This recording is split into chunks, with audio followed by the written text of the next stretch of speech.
नितुंजी नाम का एक गांव था जहां पर अनिल नाम का आदमी पकौड़े बेचा करता था। अनिल अपनी बीवी निशा के साथ रहा करता था।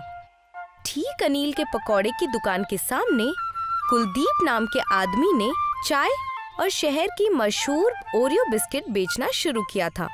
कुलदीप और अनिल एक दूसरे से जलते थे। एक दिन कुलदीप और अनिल रास्ते में मिले। अरे भाई अनिल, पकोड़े कैसे बिक रहे तुम्हारे? अरे भाई तुम्हें क्या बताऊं, जब से तुम ये शहर की ओरियो नाम की बिस्किट लेकर आए हो ना, तब से सबको चाय के साथ इसी को खाना है। अब क्या बताओ अनिल भाई, धंधा तो मेरा भी अच्छा नहीं चल रहा है। कभी आपके पास ज्यादा ग्राहक हो जाते हैं, कभी मेरे पास। एक काम कीजिए, आप आपके पकोड़ों को बेचना बंद कर दीजिए। अरे कैसे बात कर रहे हो भाई, मेरी दुकान तुमसे पहले शुरू हुई थी, इसलिए तुम अपनी दुकान बंद करो। मैं अपनी दुकान नहीं बंद करूंगा। तो फिर मैं भी अपनी दुकान बंद नहीं करूंगा। दोनों एक दूसरे से झगड़ा करके अपनी अपनी दुकान पर चले जाते हैं।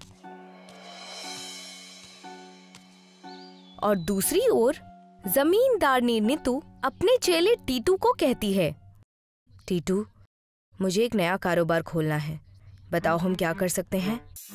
मालकिन, आजकल मैंने देखा है कि कस्बे में शहरी पकवान ज्यादा बिक रहे हैं।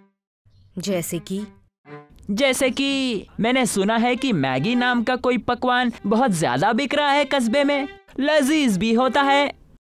अगर ऐसा है तो कल से हम वो मैगी ही बेचेंगे, वो भी लजीज बनाने वाली केमिकल को डालकर। जा टीटू, मैगी का सामान लेकर आ और अपने गुल्लू से, जो दूसरे गांव में दवाई बेचा करता है, से खाने को लजीज बनाने वाली दवा लेकर आ। वाह मालकिन, धंधा खुला नहीं और लोगों को लूटने का रास्ता भी सोच लिया। आप तो सच में बड़ी लालची निकली। चल फुट, जो लाने का है वो लेकर आ, ज्यादा मुंह मत चला। टीटू सामान लेने चला जाता है और शाम तक सारा सामान लेकर आ जाता है। अगली सुबह जमींदारनी गांव में मैगी बेचने लगती है। ले लो मैगी ले लो, ना ओरियो ना पकोड़े, मैगी खा के हम दौड़े, मैगी खाओ ताकतवर हो जाओ। तभी वहां से एक औरत गुजरती है और वो मैगी की बात सुनकर रुक जाती है।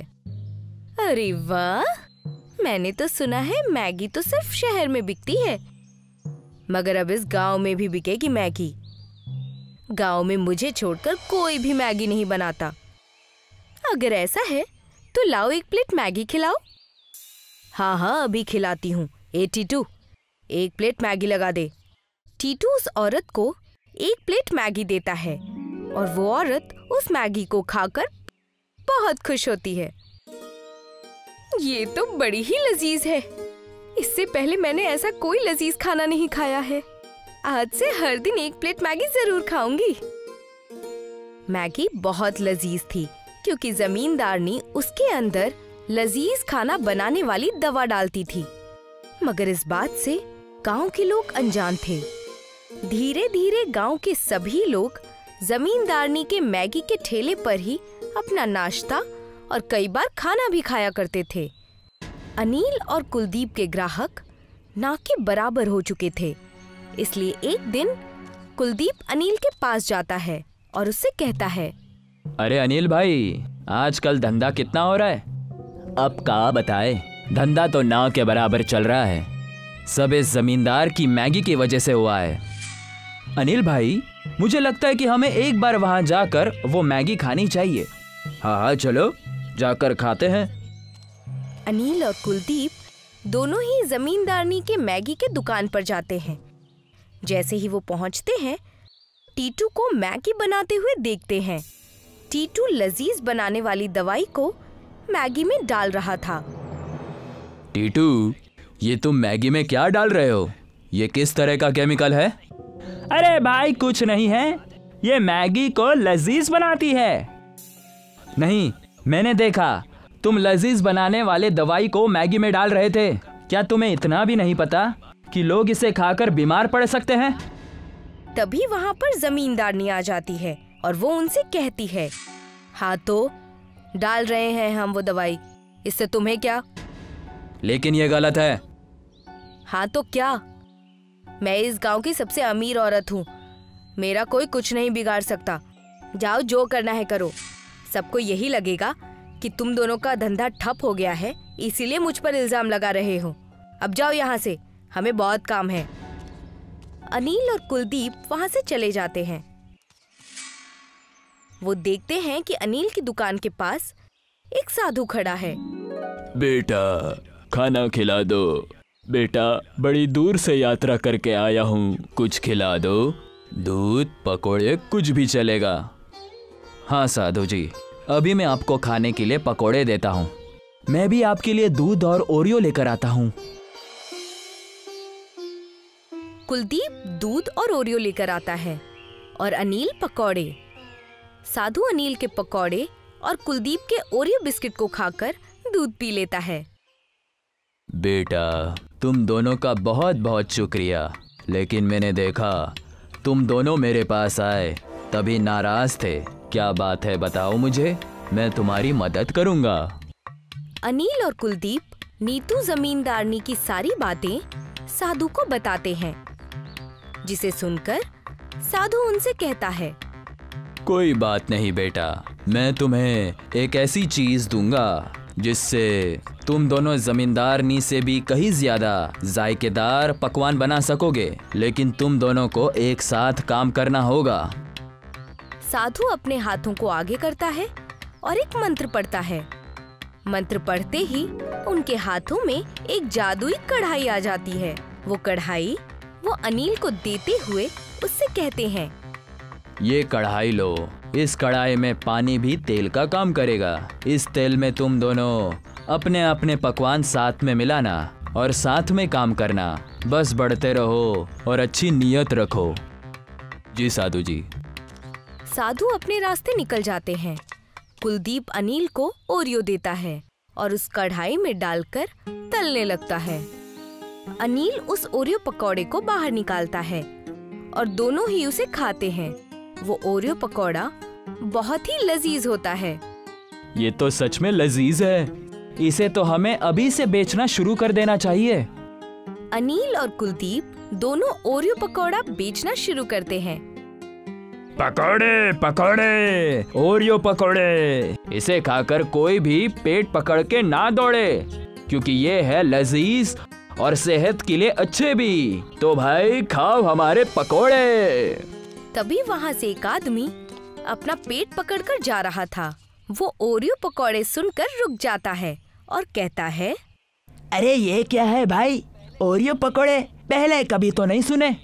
अरे सुने नहीं है तो खा कर देख लो। और हाँ भाई, तुम ये पेट पकड़कर क्यों बैठे हो? अबे क्या बताओ भाई, पेट में बहुत दर्द हो रहा है। कस्बे में बहुत लोगों को ये दिक्कत हो रही है और मुझे समझ में नहीं आ रहा है कि मैं ये ओरियो पकोड़े खाऊं या नहीं खाऊं। खा के देख लो, क्या पता तुम्हारे पेट का दर्द भी ठीक हो जाए। पकवान है कि दवाई? लाओ खा कर देखता हूँ, एक दो खिला दो। कुलदीप उस आदमी को एक प्लेट ओरियो पकौड़े खाने के लिए देता है। वो आदमी जैसे ही ओरियो पकौड़े खाता है, उसके पेट का दर्द खत्म हो जाता है। अरे वाह, ये तो सच में जादुई ओरियो पकोड़ा है। इसे खाते ही मेरे पेट का दर्द चला गया। लाओ भाई, एक प्लेट और खिला दो। कुलदीप उसको एक प्लेट और देता है। दूसरी ओर गांव में लोग बीमार होने लगते हैं, जिस वजह से सारे लोग अनिल और कुलदीप के ओरियो पकौड़े खाने लगते हैं। धीरे धीरे जमींदारनी की मैगी के ग्राहक ना के बराबर हो जाते हैं, जिससे गुस्सा होकर जमींदारनी टीटू से कहती है, अरे क्या हुआ, इतना अच्छा धंधा चल रहा था, अचानक ग्राहक इतने कम क्यों हो गए? मालकिन, वो हमारी मैगी खाकर लोगों को पेट में दर्द होना शुरू हो गया है। और दूसरी ओर वो अनिल और कुलदीप कोई अजीब पकवान बेच रहे हैं। ओरियो पकोड़े। हाँ, ओरियो पकोड़े बेच रहे हैं, जिसे खाने के बाद सारे लोग ठीक हो रहे हैं। ऐसा कैसे हो सकता है? ये क्या कोई जादुई तरीके से ओरियो पकौड़े बना रहे हैं? जी मालकिन जी, कढ़ाई में वो लोग पकोड़े बना रहे हैं। वो जादुई कढ़ाई है जिसे एक साधु आशीर्वाद के तौर पर उन्हें भेंट देकर गए थे। उस कढ़ाई में जो भी बनता है वो भी लजीज ही बनता है और बीमारियां ठीक कर देता है। अच्छा, अगर ऐसा है तो वो कढ़ाई मेरे पास होनी चाहिए। जैसे ही रात होगी हम दोनों जाकर उस कढ़ाई को चुरा लेंगे। पहले सबको धोखा देती थी, अब चोरी भी करने लग गई। चुप कर, जैसा कहती हूँ वैसा कर। जैसे ही रात होती है, रात के अंधेरे में जमींदारनी और टीटू दोनों ही अनिल और कुलदीप के ओरियो पकौड़े की दुकान पर आते हैं। वो दुकान खोलकर उसमें से वो कढ़ाई ढूंढने लगते हैं। कढ़ाई मिल जाती है। जैसे ही जमींदारनी और टीटू कढ़ाई को लेकर दुकान से निकलते हैं, वैसे ही वो देखते हैं कि सामने प्रधान, अनिल, कुलदीप और गांव वालों के साथ खड़े हैं। जमींदारनी, तुम्हारी चोरी पकड़ी गई। प्रधान जी, आप? हाँ, मैं। जब कस्बे में लोग ज्यादा बीमार पड़ने लग गए थे, तब मैं तुम्हारी मैगी की जांच करने आया था। तभी मैंने तुम्हें तुम्हारे कामगार टीटू से बात करते हुए सुना। प्रधान जी, हमने खुद देखा है। ये वो लजीज बनाने वाली दवाई को मैगी में डालते हैं, जिस वजह से लोग बीमार पड़ते हैं। प्रधान जी, ऐसा कुछ नहीं है। अब इस चोरी से नहीं भाग पाओगी, और हमने तुम्हें कढ़ाई चुराते हुए भी देख लिया है। लालच में इतनी अंधी हो गई कि कस्बे वालों की सेहत के साथ भी खिलवाड़ कर बैठी। क्या करोगी इतने पैसों का? क्या मरने के बाद 1 रुपए का सिक्का भी साथ लेकर जाओगी? तो किस बात का इतना लालच? तुम्हें और तुम्हारे कामगार दोनों को इस कस्बे से निकाला जाता है। चले जाओ और कभी अपनी शक्ल मत दिखाना। प्रधान और गांव वाले नीतू जमींदारनी और उसके कामगार टीटू को गांव से बेदखल कर देते हैं और अनिल और कुलदीप के ओरियो पकौड़े पूरे गांव में मशहूर हो जाते हैं। शुभम और रवि दोनों भाई थे। उनके वालिदैन के इंतकाल के बाद दोनों ने घर का बंटवारा कर लिया। आधे हिस्से में बड़ा भाई रवि अपनी बीवी के साथ रहता था और आधे हिस्से में शुभम अपनी बीवी साधना के साथ रहता था। जैसे घर का बंटवारा हुआ था, वैसे ही दुकान का भी बंटवारा हुआ था। दुकान के बीच में एक दीवार खड़ी कर दी गई थी। आधी दुकान में रवि स्त्री का काम किया करता था और आधी दुकान में शुभम और साधना ढाबा चलाया करते थे। आ गई बहू, मैं तुम्हारा ही इंतजार कर रहा था। आपकी चाय मैं अभी चढ़ाती हूँ जेठ जी। हाँ। रवि और शुभम दोनों भाइयों में कोई रंजिश न थी। दोनों एक साथ हंसी खुशी रहते थे। भाईजान कल सुबह घर पे मुर्गा पकाने वाले हैं, आ जाना आप। हाँ हाँ, तेरी भाभी से छुप कर आ जाऊंगा। अरे जेठ जी, मैं आपके लिए और भाभी के लिए भी मुर्गा पका दूंगी। ना ना ना ना, ऐसा ना करना। मैं अपनी बीवी को बखूबी जानता हूँ। वो ना मुझे तुम्हारे हाथ का कुछ खाने देगी और ना खुद खाएगी। जैसा चल रहा है वैसा ही सही है। कम से कम मैं छुप छुपा कर तुम्हारे हाथ का जायकेदार खाना तो खा सकता हूँ। ठीक है जेठ जी। साधना ने रवि को चाय पेश की और फिर ढाबे का काम शुरू किया। खरीदार आने लगे। बाजी, 2 चाय और 1 ऑमलेट पाव। ठीक है भाईजान। साधना किचन संभालती और शुभम खरीदारों को। दोनों मिलजुल कर काम करते थे। सुबह से शाम तक उनका ढाबा चलता रहता और फिर शाम के समय साधना सबके लिए नाश्ता बनाती। जी जी आइए, मैंने आपके लिए स्पेशल अंडा भुर्जी बनाई है। अभी आया। साधना, रवि और शुभम एक साथ बैठकर नाश्ता किया करते थे। खुश रहो बहू, तुम्हारे जैसी बहू हर खानदान को मिलनी चाहिए। तुम जैसे शुभम की मदद करती हो, मैं भी सोचता हूँ कि काश गायत्री भी मेरी ऐसे ही मदद करती। कोई बात नहीं भाईजान, कहते हैं ना, माले में सारे मोती एक तरह के नहीं होते, वैसे ही सभी लोग अलग अलग होते हैं। अलग होना भी ठीक है। गायत्री को तो बस लड़ना झगड़ना आता है, शादी के बाद तुमसे लड़कर बंटवारा करा दिया और अब तुम अलग हो गए हो तो मुझसे लड़ती है। मेरी तकलीफ मैं ही जानता हूँ, मेरी छोड़ो। तुम दोनों के लिए मैं बेहद खुश हूँ। ऊपर वाला तुम दोनों को कामयाबी अता फरमाए। शुक्रिया जेठ जी। भाईजान, कल दोपहर में घर आना मत भूलना। वो तो मैं कभी नहीं भूलूंगा। साधना के हाथ का पकाया जायकेदार मुर्गा कैसे छोड़ सकता हूँ। अगली दोपहर अपनी बीवी से छुपते छुपाते रवि शुभम के घर आया। अरे बहू, जल्दी खाना लगाओ। गायत्री को झूठ बोलकर निकला हूँ कि दोस्त के घर खाना खाने जा रहा हूँ। अभी पेश करती हूँ जेठ जी। साधना ने तीनों के लिए खाना पेश किया और फिर तीनों ने मिलकर हंसी मजाक करते हुए नोश फरमाया। ऐसे ही तीनों एक साथ खुश रहा करते थे। एक रोज शुभम शहर से सामान लाने जा रहा था। भाईजान, मैं शहर से सामान खरीदने जा रहा हूँ। आप जरा साधना का ख्याल रखना। ये भी कोई कहने की बात है। रुको, 10 मिनट में काम खत्म करके वहीं चला जाता हूँ। इसकी कोई जरूरत नहीं है, साधना तन्हा संभाल लेगी भाईजान। हाँ, मुझे इल्म है, लेकिन मैं भी उसकी मदद करना चाहता हूँ। तू जा, हम देख लेंगे। ठीक है भाईजान।